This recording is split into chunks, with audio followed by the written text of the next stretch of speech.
Can you tell me a little bit about yourself, Anne? My name is Anne. I was diagnosed with Alzheimer's 5 years ago and I was 52. I'm 57 now. My father had Alzheimer's before me. My father's in the civil service. I was born in Watford. I grew up in Leeds, went to Edinburgh for 3 years and then came back down to this part of the world. By profession, I'm a trained nurse and I was a lecturer in nursing for a number of years. And whereabouts are you living now?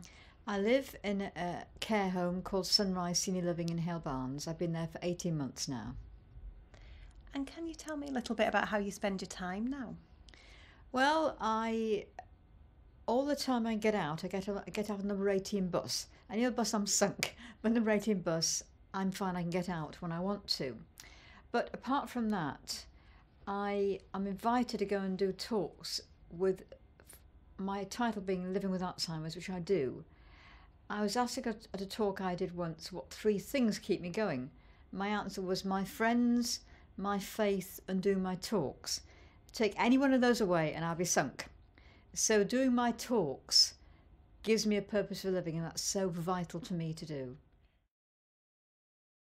My name's Brian and I've been a carer for my wife since she was diagnosed with Alzheimer's in 2004, although she'd been having problems before then. I've lived in the Greater Manchester area all my life and spent 40 years working in the water industry. After I retired from the water industry, I went back to college to do a full-time course on furniture restoration, which in turn was followed by a full-time course in horology or clockmaking. Can you tell me when you first started noticing some difficulties with your wife? Yes, it was silly little things that were happening. For example, she would call me in to say that my tea was ready. I went into the dining room and found that the food was raw, it hadn't been cooked. Or alternatively, when you got there, it was carbonised because it had been in the oven for 4 or 5 hours. Other silly things she would do, she'd put a pan on the stove without anything in it and then take it off the stove and immediately put it on the worktop. So of course the worktop was scorched and so on and so forth.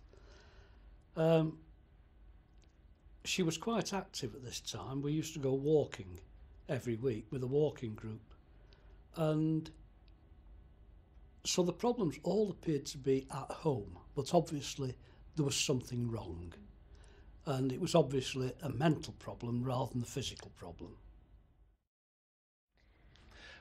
My name is Mike, I'm aged 80 and I had a diagnosis of Alzheimer's 4 years ago. I've been involved in the medical profession as a general dental practitioner all my life and retired 12 years ago, 13 years ago. Since retiring and since the diagnosis I've got very involved with my Alzheimer's problem, and I've got to learn a lot of information. I think it's probably sort of self-defense in the hope that it will slow down its progress. More recently I became involved with some research with the Alzheimer's Society, and I now work part-time helping people who receive a diagnosis of dementia.